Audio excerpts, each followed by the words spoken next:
If I were to summarize Limerence in one phrase, it would be all-consuming. This person now somehow captivates all of your energy, your thoughts, your emotions. Sometimes this person that you didn't even know that long ago now feels like the most important thing in your life, which is wild. You'll be sitting down to work and you can't concentrate, even though work matters to you. You might be in a conversation with someone that you deeply care about and somehow thoughts of them pop up into your mind. Sleep is difficult. You might not even have much of an appetite. Suddenly, they are all that matters. In this episode of Immersion, I want to talk to you about how limerence feels. Because last episode, we talked about the theory, the research, why it happens, how we can get over it. And I do recommend that episode if that sounds helpful. But I finished it and I realized limerence is one of the most intense feelings we can possibly experience. So how can I accurately immerse us in the topic if I'm just talking about thoughts about it? And both fortunately and unfortunately, I have experienced limerence so often. So I will be able to pull from personal experiences myself. And I've also reached out to a few friends of mine to get their thoughts on their experiences. And we'll pull a little bit from comments because I want this to be about the experience of it. Welcome to Immersion. I'm your host, Pamela, and here we dive 30 minutes beneath the surface into psychology and philosophy topics to find meaning in the modern world. I'll start us out with why art is so critical for experiencing and feeling these emotions.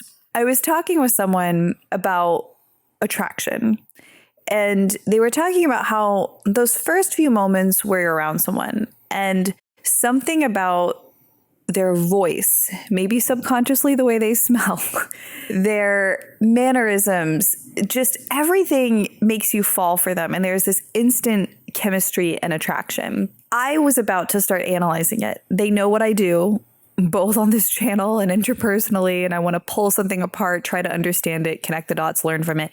And they kind of stopped me and said, you could write a book on it and it still wouldn't actually cut to the core of it. And it's true because, again, even talking about feelings is not the same thing as feelings, but music and film and literature, this helps because you're actually feeling more through these things. And songs are particularly fascinating here because so many songs have aspects of limerence. In fact, like we talked about in the last episode, if you don't experience limerence, a lot of songs might even seem a little bit odd. I'm going to read some lyrics here. We're going to examine 3 different songs. The first is one by Olivia Rodrigo, Stupid Song. You should feel how I feel when somebody says your name. I'm a car speeding down the boulevard without a brake, and I want you more than any stupid song could ever say. We're going to talk later about that feeling sped up or almost manic feeling that she's describing here. The next song we'll look at is Everywhere by Michelle Branch. You're everywhere to me. When I close my eyes, it's you that I see. You're everything I know that makes me believe I'm not alone. I'm not alone. This goes into the idea of mental replay, intrusive fantasies, and simply the magnitude of this other person in your mind. And I also find it sad that the limerent object is making them feel not alone because there really isn't a connection with limerence, but it can feel as though there is. And finally, Addicted to You by Avicii, rest in peace. I'm addicted to you, hooked on your love like a powerful drug. I can't get enough. Lost in your eyes, drowning in blue, out of control. What can I do? I'm addicted to you. And of course, you know this if you've ever been limerent. It feels like an addiction because the same reward pathways, chemicals such as dopamine are all a part of limerence. The extreme language would sound intense if someone just said some of these things in conversation, but it shows how often we do experience these things because this is what is popular in culture and art. And one of my friends that I was chatting with about this said that music is magic and limerence feels like magic. And that's partly why music is such a great vehicle for exploring limerence. And I don't just mean in this episode, I mean in our lives when we need an outlet. I mentioned I would weave in some personal examples. This friend also described an experience of being limerent when they were about 14. They described living in an apartment where they knew that their wall was basically shared with someone that they were falling for. And they didn't even have a ton of contact with this person. It was sort of like a friend, acquaintance. They didn't know each other that well. But she said that starting to get these limerent feelings for him and knowing he was right there, she would just lay up for hours and hours thinking about him. And she found out years later that he would do the same thing. They were both just not able to share it at the time. And that was the obstacle. So another interesting thing about limerence is that often there has to be obstacles to add fuel to the fire. Going back to literature and culture, in Romeo and Juliet, if their parents didn't have an issue with them dating, there's a huge chance, I mean, not only would the story have not happened, but who knows if that intensity would even have been that strong. Part of what fuels the fire is I want this person and I cannot have them. Because as soon as you can actually be with the person, you actually put the relationship to the test. And it's interesting because, again, if we're going back to feelings here, it's not only the practicality of now Romeo and Juliet are seeing if they have attachment styles that work with one another and those practical day-to-day realities, but also the unavailability is literally what ups that emotion of limerence. And seeing that, again, we're kind of trying to peel back the hood on this matrix and see things for what it is, lessens the intensity of desire because we're seeing what's causing it.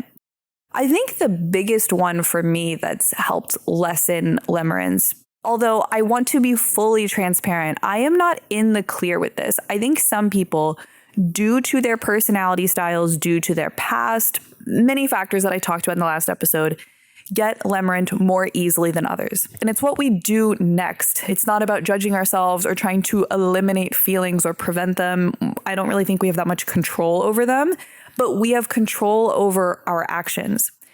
And one action we can take is asking the questions of, where are these feelings coming from exactly? And it can be so challenging to know, but I'll give you an example that was pretty painful from my life is that there was someone I was seeing who constantly made me feel evaluated. And this kicked up a lot of things from my past with trying to be good enough for another person to earn love. I'll say this explicitly. They did not do anything wrong. It was just our dynamic together. And I was kicking up stuff for them. Now, what is fascinating that some people know, some people might not realize, is that chemistry often is simply a symbol of familiarity. This person reminds you of some dynamic from your past. And we will seek out these people for two reasons. Partially because they're familiar, which subconsciously we find safe, even if it's not actually the safest dynamic for us. But also we're trying to work through those wounds and grow. If I can get this person to love and accept me, or if I can learn to act authentic even in front of this person that seems like they have really intense views, if I can make this work, then I have healed or I will feel better. That's what we say. Now, this can work if two people that have kind of complementary issues end up together. They can make it work if they are maybe both in therapy or really open to feedback, but it's not the only way to have a relationship. Sometimes you can find someone where there's less chemistry, but there's also less implied baggage from your past.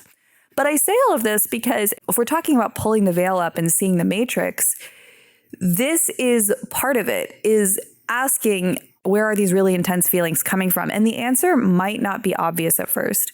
Because the answer at first might be, I love our conversations. I love how I feel around them. Which brings me to something that you can apply to just check in with your emotions on this.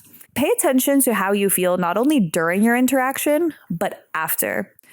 Often these really intense dopamine-fueled interactions, you feel really great in the moment and maybe even right after. But there can be a steep drop off compared to the oxytocin, vasopressin, serotonin, stability, or even just slightly less high dopamine interactions. Not to say that there's anything wrong with experiencing limerence or high dopamine if it's leading to something real later, and if you are in control of your life in positive ways. We want to look at this on a spectrum because there is a Venn diagram. I can throw one up here that's kind of similar to some that are out there if you're watching the video version, but to describe it for people listening, on one side of the Venn diagram are attributes that apply only to limerence. And on one side is attributes that apply to falling in love. And in the middle, there is overlap because it's really a little bit more on a spectrum is what I'm learning. There's a clear definition for limerence, like Dorothy Tenov's work that we talked about last episode. But also thinking about this person often when you're not around them is a natural part of early relationships. Falling for someone. This is how humans get together. If we were not motivated to get together, the species would cease to exist. So all of this makes sense. But we want to keep coming back to the question of, is this constructive for your life or destructive for your life? The main thing that Tenov talked about in the book that really is what drew me to studying this in the first place is the time and energy component. The people that suffered from limerence for years and years, and I use suffered deliberately there, they often would mourn the time that was lost, the energy that was lost. There was a woman who talked about being very limerent when her children were extremely young. The kids were fed and clothed and maybe some emotional needs taken care of, but she did not feel as present emotionally for them as she should have been because she was so consumed with her LO, her limerent object outside of the home. But if we go back to the unmet needs idea, sometimes this really intense longing can be about getting that validation mirrored back from them from the outside. It can be so intoxicating in interpersonal relationships. The way this person looks back at you, the way they respond to your texts in that flirty way, the way they hold you, the way they look at you from across the room, the wondering of what they're thinking about you, because you certainly know how you feel and think about them. And my goodness, how good would that feel to have it returned? So if we really work on meeting our needs, both, yes, in our relationships, but also in this series, like we're talking about within ourselves, we are a lot less susceptible to this.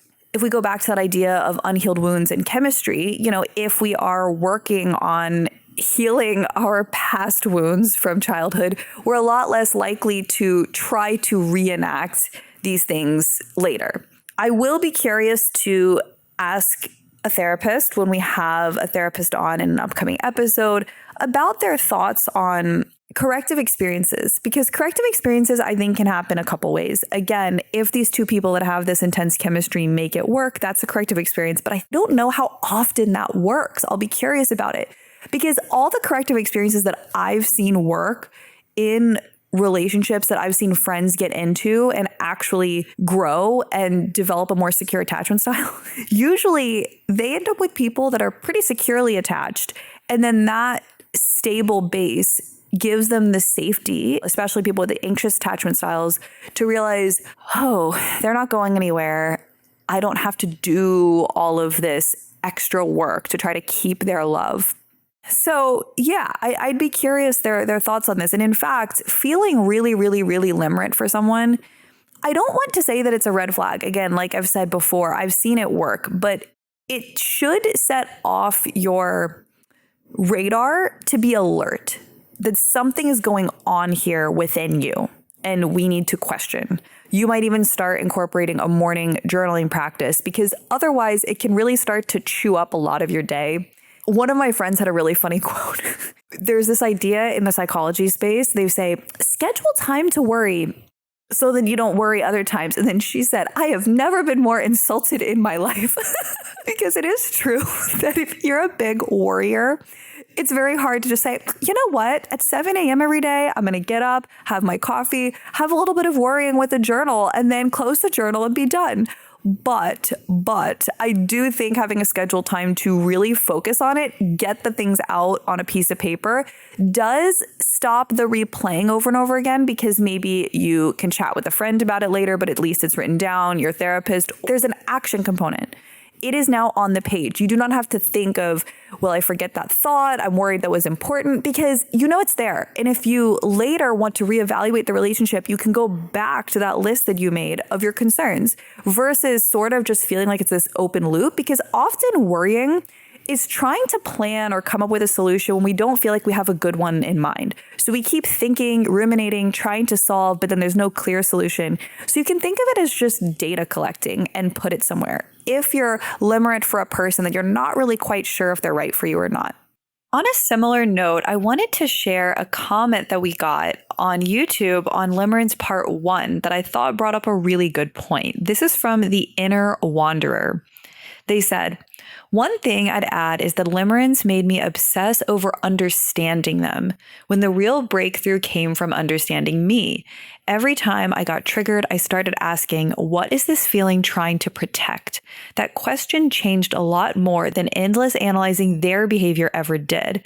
It was my nervous system looking for safety in someone else." Wow, I think this is so well written, because often when we are limerent, we are trying to understand this other person like a puzzle. We keep focusing outward, looking for safety. If I can just understand them, if I can just win their approval, often through trying to be what they want, then I will be okay. But instead, they bring up asking, what is this showing inside of me?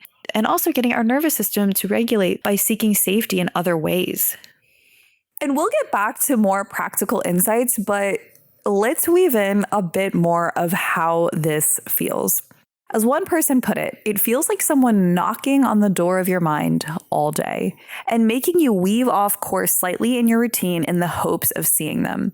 This reminds me of one time I was limerent for a man that went to my gym. We knew each other. I was friends with some of his friends, so we were sort of friends. And he worked out around 9 p.m., 9:30. And then I remember I started working out at 9 p.m. or 9:30. But here was the wild part, is I think we can delude ourselves a bit, because I remember thinking, this is the best time for me to work out. I'm completely done with my work for the day. I've done my other parts of my routine. So I just work out and I go to bed. It's nice. It's kind of compartmentalized versus it being in the middle of my day.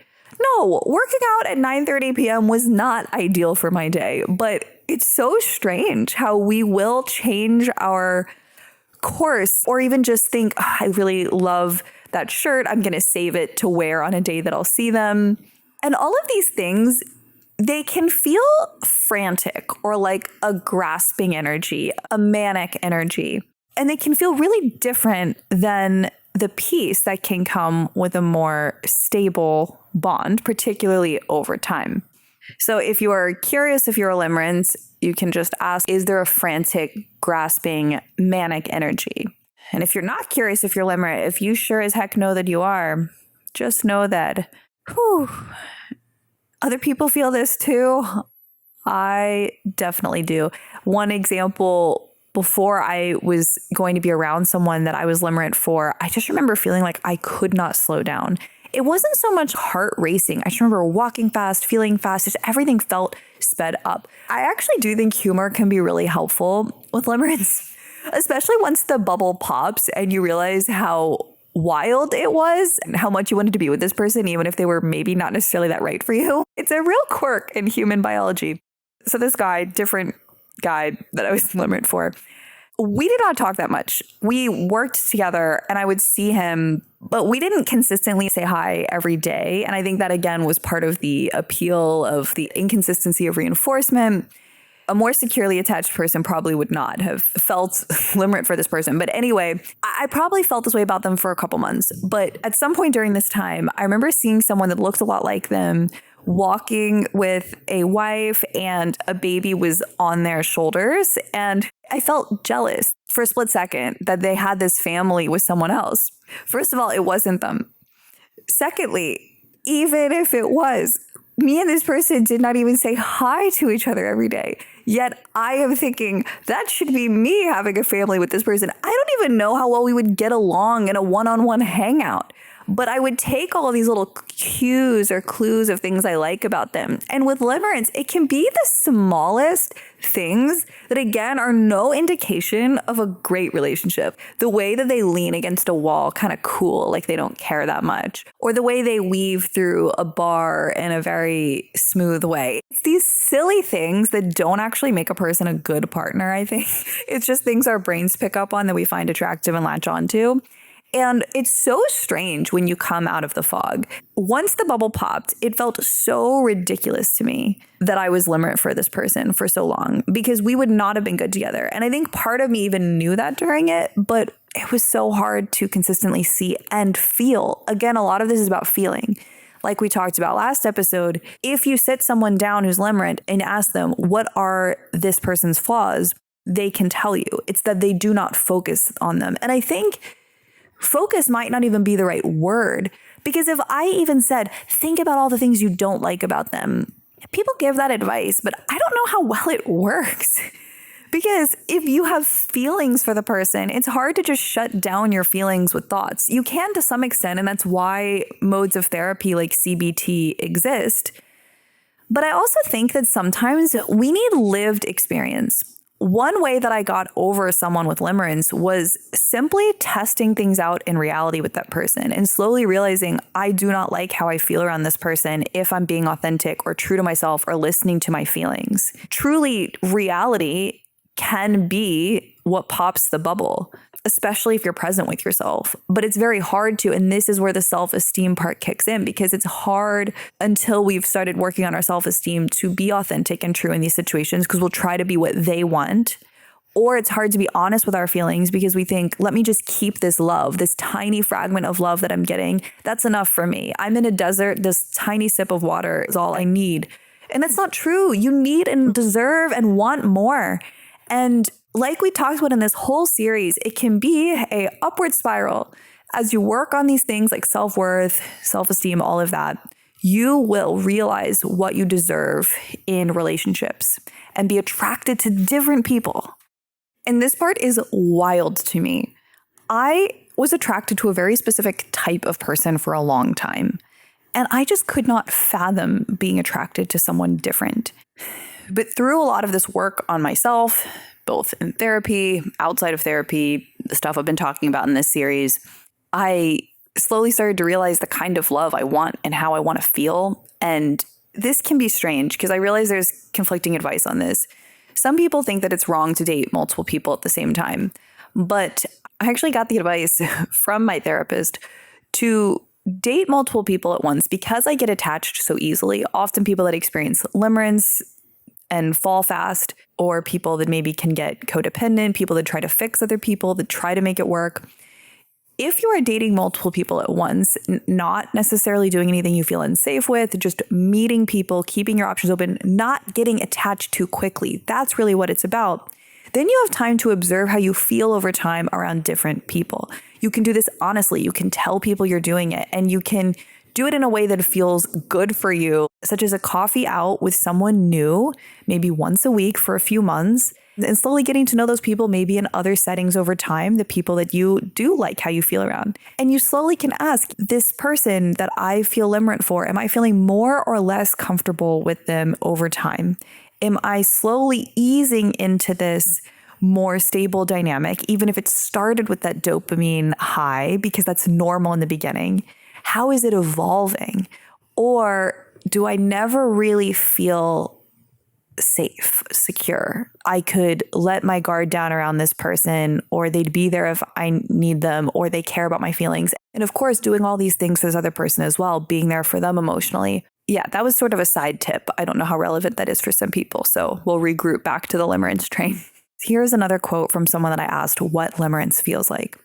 They said, when they text you, everything inside you lights up. When anyone walks into a room, you look up to see if it's them. And if they smile at you, it makes everything feel right in the world. When you're not with them, you miss them, even if you barely know them. Uncertainty, mixed signals, or even the tiniest amount of positive feedback can keep limerence alive for years.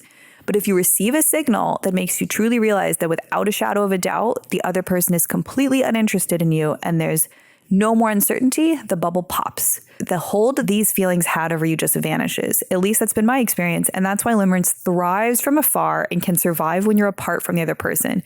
But there's still a chance. And something I also want to discuss here is sort of the love-hate relationship we have with Limerence. There were consistently people talking about being hooked on this kind of a love and almost grieving getting out of Limerence after, but then also people talking about it being one of the worst feelings they've ever had. So that's what makes it really interesting to talk about. We're only going to do 2 episodes on it now, but I could definitely picture us coming back to this topic later because that is so fascinating. How can one feeling be one of the best feelings in the world, but also one of the worst? And I think that maybe an answer there is that it's not one feeling. It's that there are many feelings within Limerence. There's the high highs, like an addiction, and then there's also the low lows or the crashes, like after you're withdrawing from that addiction.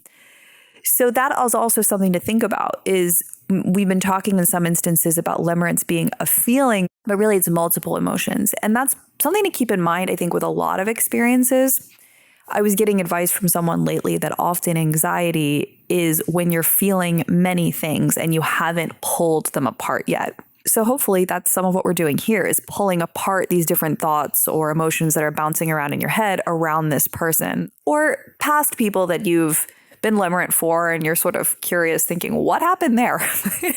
And so there's a lot more we could talk about here. For instance, fear of rejection is partly why we don't put ourselves out there and actually try with this person. The fear of rejection comes from the issues often with self-worth or self-esteem that we want to keep working on.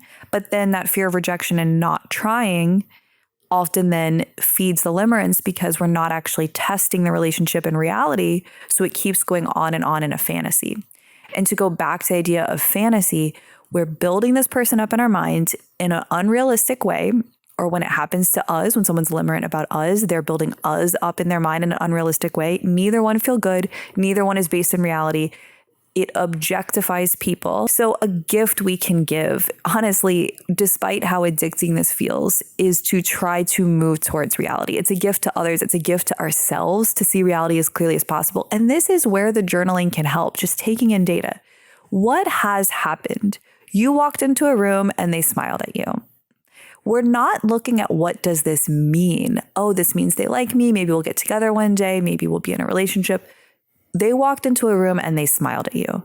So keeping a journal of what has happened, and then I don't even know if it would be helpful or not to analyze what you're making it mean. I think it might be helpful to even just keep a journal of what happened because you might already be thinking so much about what you're making it mean. So up to you how you handle that. Last couple of thoughts here. I think that one thing that we're doing, or a way to phrase what we're doing, is often we are outsourcing our self-concept. Because again, we're hoping this person saves us from how we are feeling. Both in terms of maybe we're just feeling low. Again, we're in a time of transition or in a time of some hardship and this person feels like a life raft. Or maybe we've never felt great about ourselves to begin with, so we're outsourcing that self-concept. Learning to see yourself in your own terms, like we talked about in prior episodes of this series. What do you like most about yourself? What are the attributes or values that you want to grow in yourself? And as you keep doing that, you'll be more likely to attract people that really appreciate those things versus trying to be valued in this way of perfectionism and hoping to be good enough for the other person and hoping to be mirrored back to you finally that you're okay. Instead, realizing I'm flawed, but I have things to give and I'm going to try to attract people where what I like to give and receive lines up with what they like to give and receive, and neither of us are perfect. They're not perfect. Wow, I could keep going on here. I'm gonna really tie this up now with a bow. Let's get to some concluding thoughts. So something that I found really helpful in actually Eat, Pray, Love of all places. I know there's been some reappraisal of this book in recent years, but I did like this quote from it. This was from a Balinese medicine man named Ketut, and when Liz Gilbert was talking to him about feeling lost in love, because this was coming off of her studying in meditation in India and feeling really grounded. So she felt, wow, I feel completely not as tethered now. And he said to Liz, to lose balance sometimes for love is part of living a balanced life. So I think the question I want to ask you to finish out is, are you getting swept up in something that feels good, part of a balanced life? This is a phase. This is a season.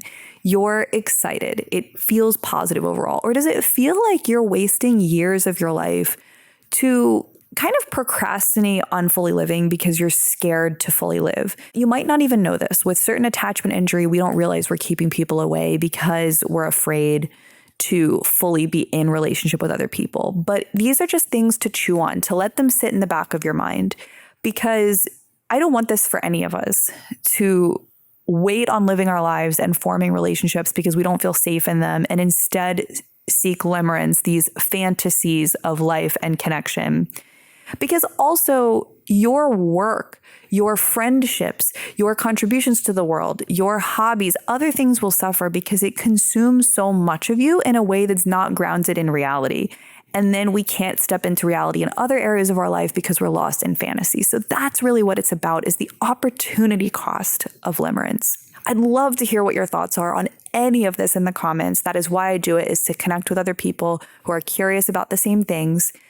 Tune in next week. I don't even know what we're going to talk about. It's all in the self-worth series, though. It's probably going to be about 12 parts. I said 10 originally, but since some of them end up longer, like this limerence one being 2 parts, we're just going to keep going on self-worth, self-esteem, working on this relationship with yourself. And I hope that this little detour into how we relate to others is often connected to our relationship with ourselves. I hope that that's been helpful, and speak to you next Sunday morning.